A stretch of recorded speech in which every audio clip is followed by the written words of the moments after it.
नमस्कार। चलिए आज बात करते हैं हमारे इम्यून सिस्टम के अंदर छिपे एक बहुत ही रहस्यमयी और ताकतवर मॉलिक्यूल की। इसका नाम है इम्यूनोग्लोबुलिन ई, या जिसे हम शॉर्ट में आईजीई कहते हैं। ये हमारे शरीर का एक डबल एजेंट है, कभी हमारा हीरो तो कभी सबसे बड़ा विलेन। हम सब ने कभी ना कभी एलर्जी की दिक्कत तो झेली ही है।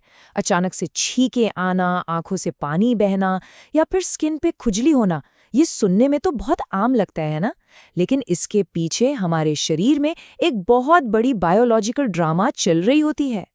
तो सवाल ये उठता है कि आखिर पराग का एक छोटा सा कण या फिर मूंगफली का एक दाना शरीर में इतनी बड़ी उथल-पुथल कैसे मचा सकता है? मतलब इतनी छोटी सी चीज में इतनी ताकत आती कहाँ से है?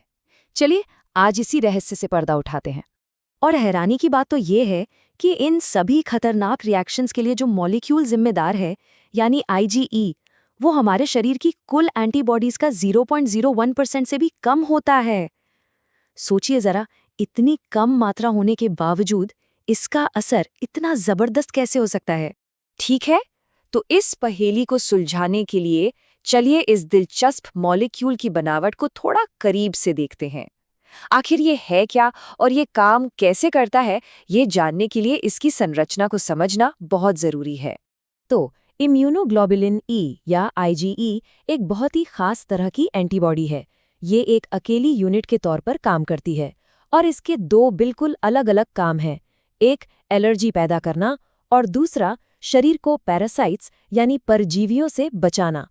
देखिए, इसकी बनावट में कुछ बातें हैं जो इसे बाकी एंटीबॉडीज से बिल्कुल अलग बनाती हैं। इसमें एक एक्स्ट्रा हिस्सा होता है जो इसे और भी मजबूत बनाता है, और ये ज्यादा लचीला नहीं होता, यानी इसकी संरचना काफी कठोर और स्थिर होती है। और शायद यही कठोरता इसे इतना असरदार बनाती है। अब यहाँ एक बहुत ही मजेदार बात है। ज्यादातर आईजीई खून में ऐसे ही नहीं घूमता रहता। इसकी असली ताकत इसकी लोकेशन में है। ये हमारी इम्यून सिस्टम की अलार्म सेल्स, जिन्हें मास्ट सेल्स कहते हैं, उनकी सतह पर जाकर कसकर चिपक जाता है और फिर बस इंतजार करता है एक सिग्नल का, किसी बाहरी घुसपैठिए का, कभी-कभी तो हफ्तों। और यहीं से आईजीई की विलन वाली कहानी की शुरुआत होती है। आइए स्टेप बाय स्टेप समझते हैं कि कैसे ये एक बिल्कुल बेनुकसान चीज के खिलाफ हमारे शरीर में एक जंग छेड़ देता है, जिसे हम एलर्जी कहते हैं। ये पूरी प्रक्रिया 4 आसान स्टेप्स में होती है। पहला स्टेप है सेंसिटाइजेशन। जब हमारा शरीर पहली बार किसी एलर्जन, मान लीजिए पराग, के संपर्क में आता है, तो वो उस खास पराग के लिए आईजीई बनाना सीख लेता है। दूसरे स्टेप में ये बना हुआ आईजीई हमारी अलार्म सेल्स यानी मास्ट सेल्स पर जाकर तैनात हो जाता है, बिल्कुल वैसे ही जैसे सैनिक सीमा पर तैनात होते हैं। तीसरा और सबसे अहम स्टेप है ट्रिगर। जब हम उसी पराग के संपर्क में दोबारा आते हैं तो ये तैनात आईजीई एक्टिवेट हो जाता है। और आखिर में चौथा स्टेप है डीग्रैन्युलेशन, जिसमें एक्टिवेट हुई मास्ट सेल अपने अंदर भरे हुए खतरनाक केमिकल्स का एक सैलाब छोड़ देती है, और बस यहीं से एलर्जी के लक्षण शुरू हो जाते हैं। तो असली मुसीबत की जड़ ये छोड़े गए केमिकल्स ही हैं। हिस्टामाइन और ल्यूकोट्राइन्स जैसे केमिकल्स ही सूजन, सांस लेने में तकलीफ, नाक बहना और खुजली, ये सारे लक्षण पैदा करते हैं जिन्हें हम एलर्जी के नाम से जानते हैं।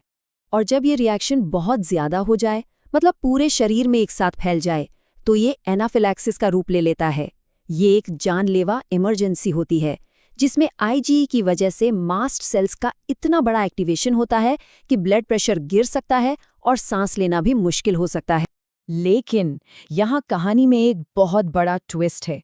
जो मॉलिक्यूल इतनी मुसीबतें खड़ी कर सकता है, वो असल में हमारे शरीर का एक रक्षक भी है। चलिए अब आईजीई के हीरो वाले पहलू को भी जान लेते हैं। जी हाँ, जो मॉलिक्यूल एलर्जी जैसी दिक्कत पैदा करता है, उसका एक हीरो वाला साइड भी है।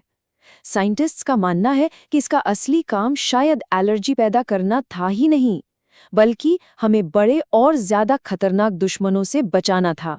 ईजीई की असली सुपर पावर बड़े पैरासाइट्स जैसे कि पेट के कीड़ों से लड़ने में दिखती है। ये एडीसीसी नाम की एक प्रक्रिया से काम करता है। इसमें होता क्या है कि आईजीई इन पैरासाइट्स की सतह पर चिपककर उन्हें एक तरह से टैग कर देता है, जैसे पुलिस किसी संदिग्ध को मार्क कर देती है। इस टैग को देखकर हमारे इम्यून सिस्टम के दूसरे सिपाही जैसे कि इयोसिनोफिल्स उन्हें पहचानकर खत्म कर देते हैं। और ये तुलना इसकी दोहरी भूमिका को एकदम साफ कर देती है।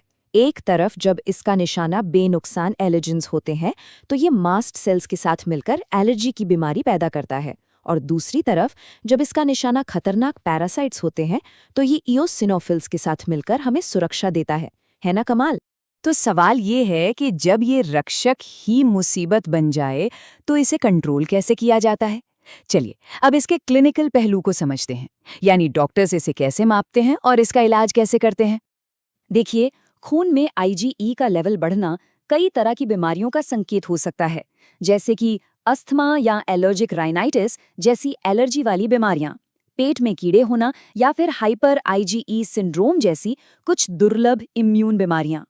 अच्छी बात यह है कि आज की मेडिकल साइंस के पास इस पूरी प्रक्रिया में दखल देने के तरीके मौजूद हैं। हम इस सिग्नल को इसकी मंजिल तक पहुंचने से पहले ही बीच में रोक सकते हैं। चलिए देखते हैं ये कैसे काम करता है।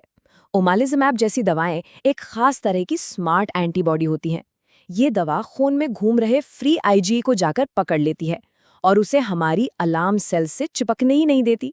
नतीजा, एलर्जी की जो पूरी चेन है वो शुरू होने से पहले ही टूट जाती है। तो IgE एक ही सिक्के के दो पहलू हैं, एक तरफ रक्षक तो दूसरी तरफ उकसाने वाला। ये हमें सोचने पर मजबूर करता है कि हमारा इम्यून सिस्टम और न जाने कौन कौन से रहस्य हमारी नज़रों के ठीक सामने छिपाए हुए हैं।